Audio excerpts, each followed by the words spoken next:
purpose of this activity is to introduce forces as vectors. Now we have dealt with especially velocity as a vector and position as a vector, so we already know how you can combine vectors using trig. But now in this activity we're going to introduce combining vectors using what we call vector diagrams.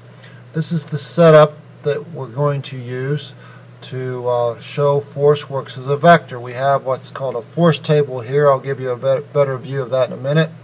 We have 3 probes. This will actually be a person standing here.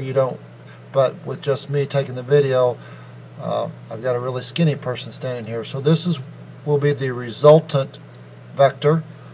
It doesn't really matter which one of these I call the X or the Y probe. This is my resultant probe. This is I'll call this my X probe, and then this is my Y probe.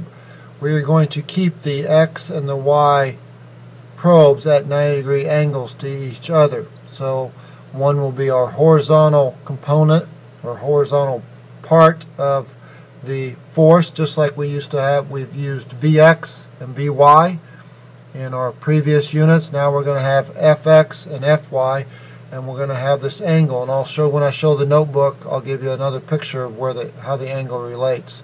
The angle we're going to measure is going to be the angle from, if I take the string from the X probe and I just would extend it as a straight line, this angle right here is the angle I'm looking at. Here's a top view of what the force table looks like. It's hard to get this focused real well, but you have 360-degree angles marked all the way around. We have a mark in the middle, and hopefully you can see that there's a string going. This would be my X vector, my X probe. This would be my Y probe. The angle I'm going to measure is this angle right here. I extend my X line and I measure this angle. So this particular picture, I don't know if you can read it, this says 40 from 90, so my actual angle would be 10, 20, 30, 40. I would call that a 50-degree angle. And you can spin this around any way you want, so if you wanted to, it probably makes sense to spin the 0 over here so it would be easier to read the angle. Here's a quick picture showing you how all 3 force probes are plugged in. It does not matter which one's in channel 1, 2, or 3, although you need to keep track of it. So you'll need to know which one's channel 1, channel 2, and channel 3.